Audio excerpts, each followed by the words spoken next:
Welcome to another episode of the Synergistic CX Podcast here on the CX channel, the place where CX professionals converge.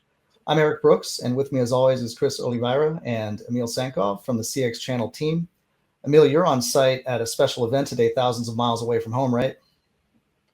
Exactly. So yes, today we're in a special place, actually, in the New World Millennium Hotel in Hong Kong. And with me here is Steven Di Pietro, a very dear friend and a customer experience professional who is here with us to share deep insights about the industry and more. Steven, thank you very much for being with us. Thanks for having me. So today we're actually in the bridal suite of the New World Millennium Hotel, and this is a very fitting introduction to the topic that we'll be discussing today, and this is the florist shops. But before we get into that, Steven, can you please share a little bit about yourself, where you come from, what you do, what you enjoy doing? Sure, thank you. My name is Steven Di Pietro. I am the founder of a mystery shopping company called Service Integrity Mystery Shopping. And we're based in Australia, and we mystery shop all throughout Asia and now creeping into the rest of the world. And I've been doing this for about 20 years. So yeah, it's great to be here. Great having you here. Thank you very much. All right. So Erik, thank you very much for the introduction, and we're ready to kick off the industry study. Great. So today we'll be discussing our latest online study using the ABSA methodology that we use, the aspect-based sentiment analysis. And on our previous episodes, we analyzed the online reviews of thousands of pubs, taverns, and ale houses. We've also done do-it-yourself shops. We call those home improvement stores here in the US. And we've done bakeries, and we've also had a look at fashion accessory stores around the world. And this time we're looking at flower shops, or as we call them here in the US, florists. And in today's episode, as we typically do, we're going to cover the main results from the study. We'll cover the marketing mix, the customer journey, and the touch points.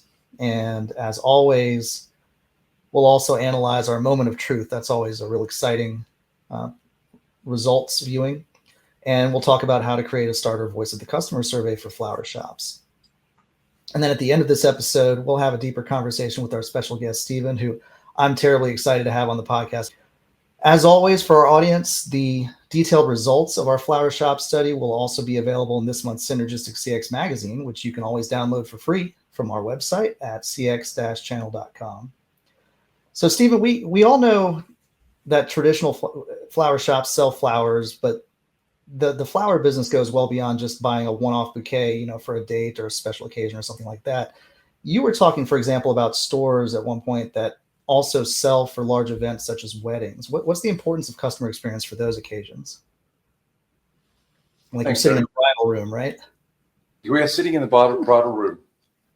We know that florists, we could also call them florists in Australia, but we know that they provide services for big events, and it's funerals as well. So it's more than just the customer who walks in and says, I want to buy flowers for a loved one. And what happens is the florists go into this mode of order takers, like, I want to buy flowers for husband, wife, child, whatever, and they sell the product. But there is actually a deeper business there, which is the consulting type of business, where you come in and say, like, I want to decorate the bridal suite and for the wedding. So we've not only got the wedding, we've got the bridal suite, we've got the customer's house where the bride lives. It's a big event. There's a lot going on, and people don't know about flowers. There's so much to them. Will they last through the day? Will it go with this color? What will happen if it rains? And so there's a consulting process along the way. We don't think of florists as consultants, but they are. So it's a very deep interaction where you have to do a needs analysis. Like, what are you looking for? What does the room look like? What's your house look like?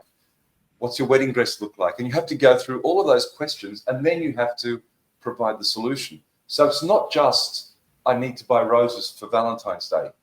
Here are the roses, grab them, off you go. And the wedding is where they make their money. So it is a more complex industry than it initially seems. It's like Very project almost. It is. We've actually been mystery shopping ourselves, Florists, for I think 15 years. We actually judge the best florist in a particular part of the country, and so we understand in real depth the elements that go into this and the depth of the industry itself. It is more than it seems.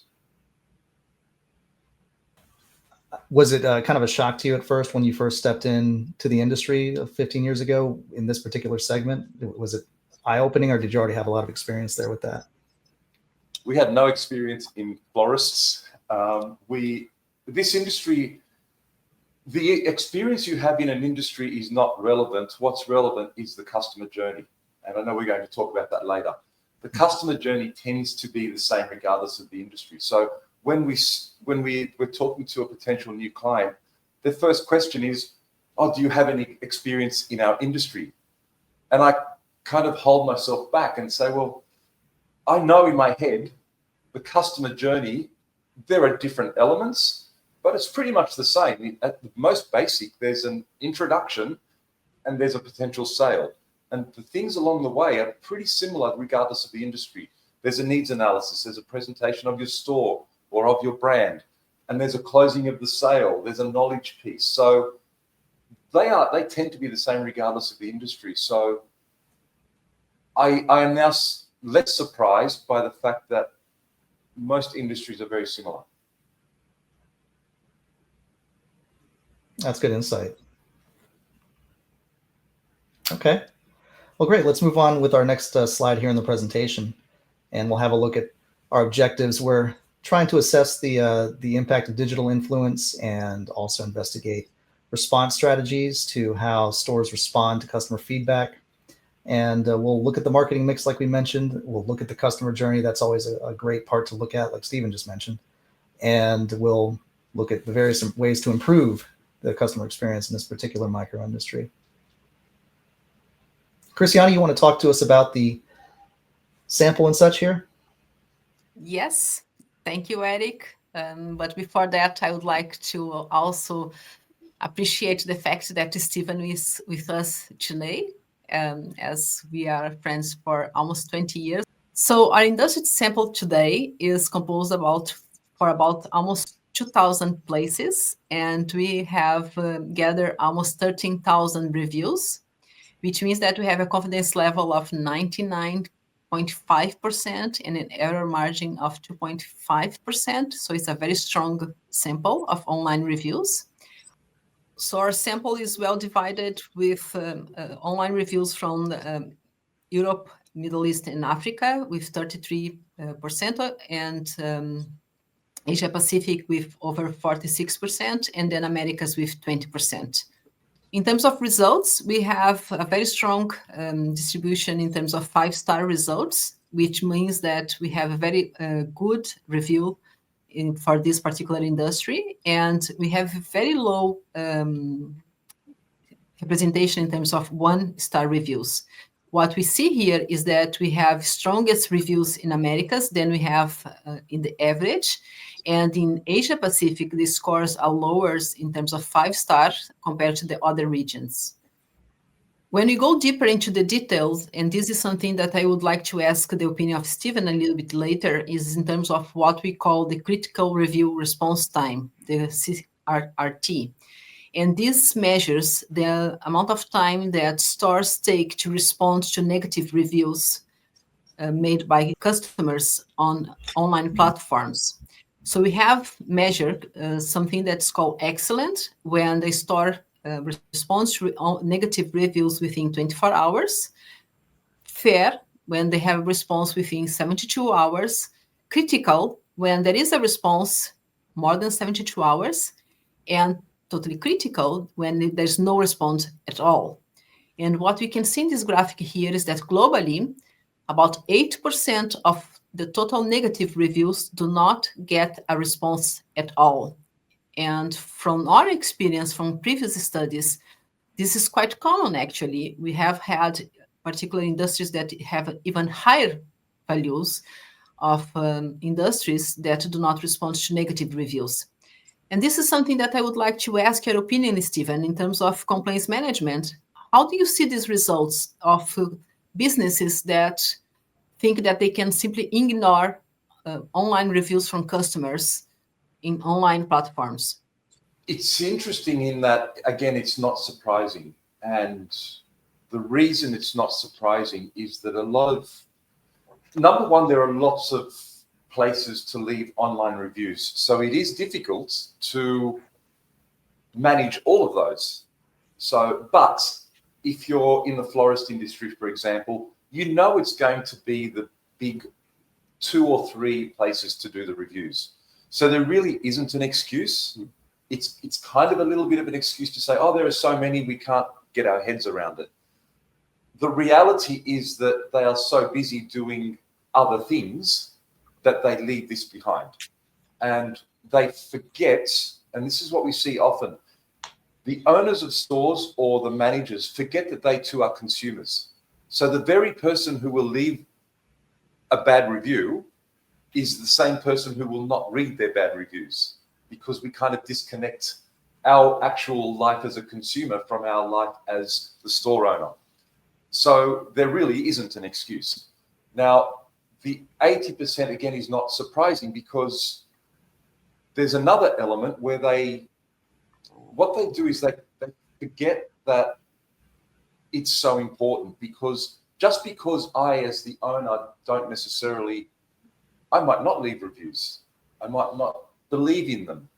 So I'm using my personal lens on the world, my personal view of the world, and I'm putting that into the business. I don't leave reviews, therefore I will not review reviews. So there is a lot going on, but it's just a discipline they have to do. Once a week, once a day, whatever it is, get someone to log on and leave a comment from a bad review, and potentially turn a bad review into a good review.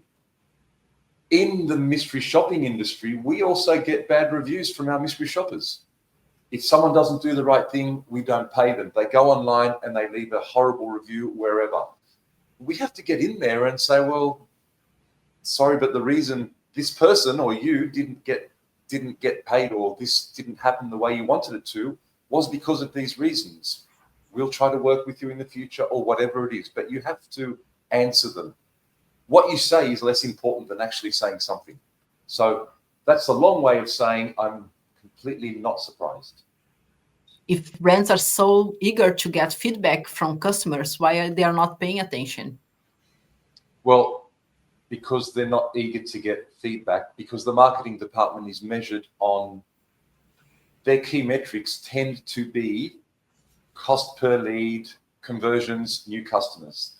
It's throughout the marketing world. Marketers are not measured on customer retention. And this is a customer retention strategy. But hidden underneath that, it's a customer attraction strategy, because new customers do read the reviews. But again, this disconnect between what that is, but what it actually really is. So in their head, they're thinking it's not my job. It's not about getting new customers, but it actually is. So marketing and the way people measure, we see this all the time. The way people measure and reward their employees, you get the behavior you measure, impacts the work that you end up doing. So it's a deeper issue. It's a strategic one. It's a business management systems. It's a reporting systems. It's your bonus systems. It goes deeper than just someone being lazy in a store. It's a corporate-wide issue. Yeah. You mentioned that it's an overall marketer's way to look at the world. Yeah, but then there's the other extreme, where you've got a small chain of florists, or it might be a sole proprietor, a sole store owner, where they just don't have the time. They can't get their heads around it. So there isn't a system. So you can either have the wrong system, or you can have no system. But either way, you're going to get this 80% of people not having responses. Yeah, interesting. So continuing with the same analysis, what we have seen is that although the difference is not that significant, we tend to have more responses when the rating is followed by a comment by the customer. And this is interesting because in the case that you mentioned, for example, on your own business, when it's related to shoppers that you can explain, for example, why they do not get paid. This is something that we cannot do here in Europe because of GDPR. Most of the cases we can at maximum say generally that we are sending a private message or something similar. And in many business, when there are comments that are very specific about employees, for example, the story is limited as well on how much they can defend themselves, because as you know, some of the complaints are not fair to the stores. And as we all know, working customer service is one of the hardest jobs that there is, exactly because of the GDPR. But what we see here is that if there are comments, the likelihood that the stores will respond to negative comments is higher. And we see this again in Americas is much better in terms of results, but still we have here over 70% of comments that even with detailed comments of ratings, even with comments, do not have a reply. And that's the hidden danger of, if you have a bad experience, you just say to your partner, for example, in a restaurant, you say, we're never going back there again. And it's done. So the 1-star review is, I can't even be bothered. I'm so upset. I can't even be bothered to leave a comment. You work it out, 1 star out.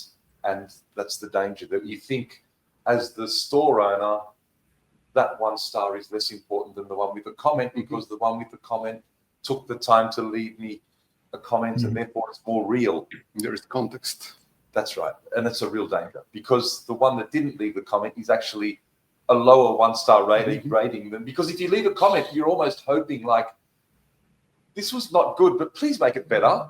But if you don't leave a comment and there's a 1 star, it's like a half star. It's even worse, because you can't even be bothered to write 1 word.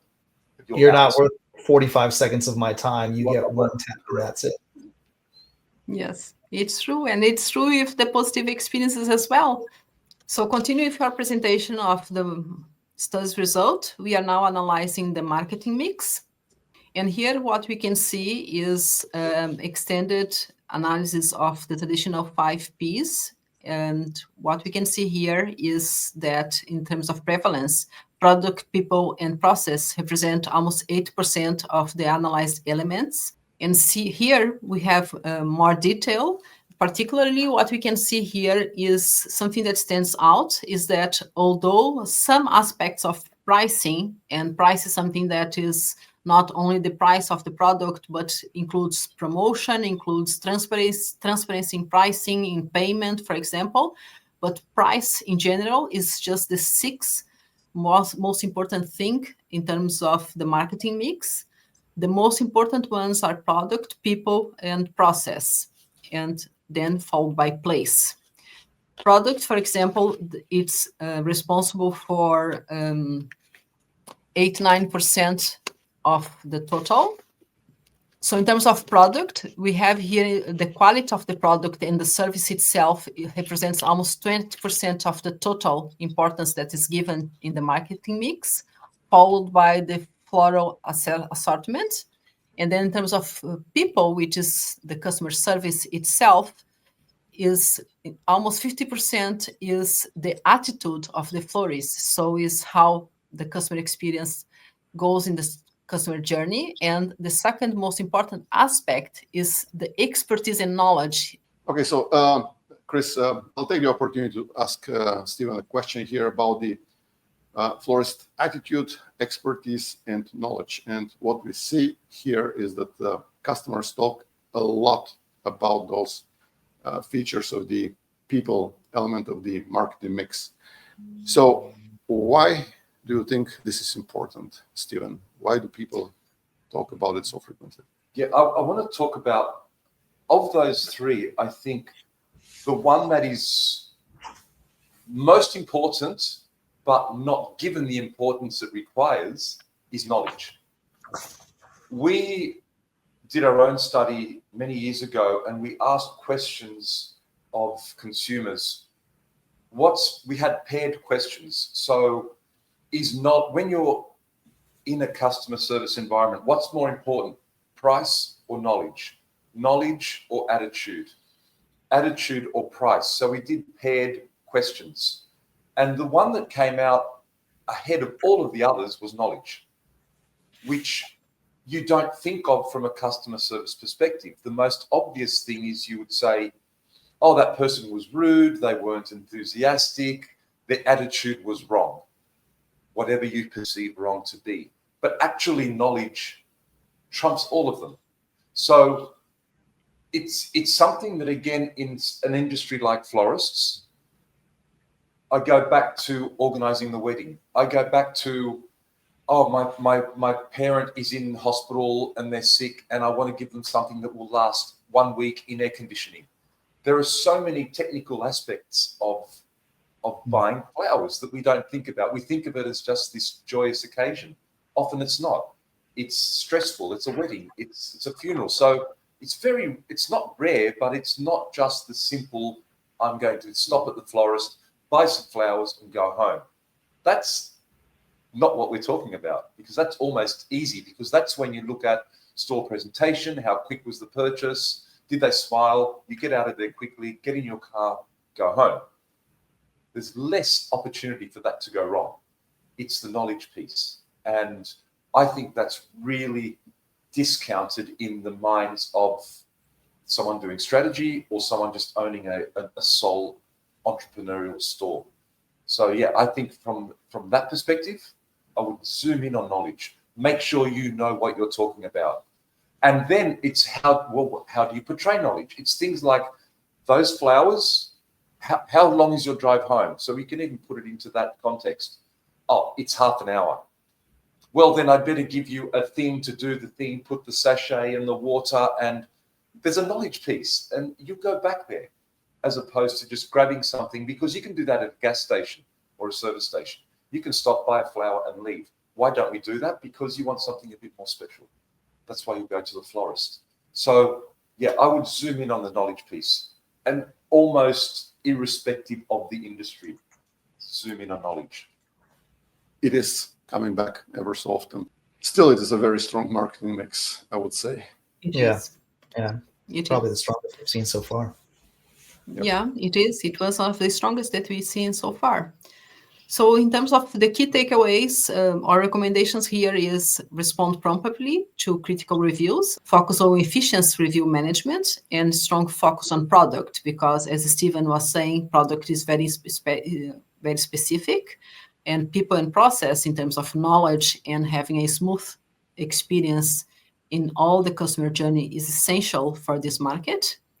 Maintain excellence in product quality, variety, and customer service. And here, one of the key things is consistency, and address critical feedback in key areas, because approximately 11% of reviews related to product, people, and process, which are the most important ones, they are not critical, but these insights point to opportunities for refreshing customer satisfaction in key areas. That's the end of part 1 of our 3-part Synergistic CX podcast episode, where we're diving into the customer experience of the flower shop industry. Join us in part 2, where we will go deeper into the customer journey itself, the marketing mix funnel matrix, and creating a voice of the customer survey.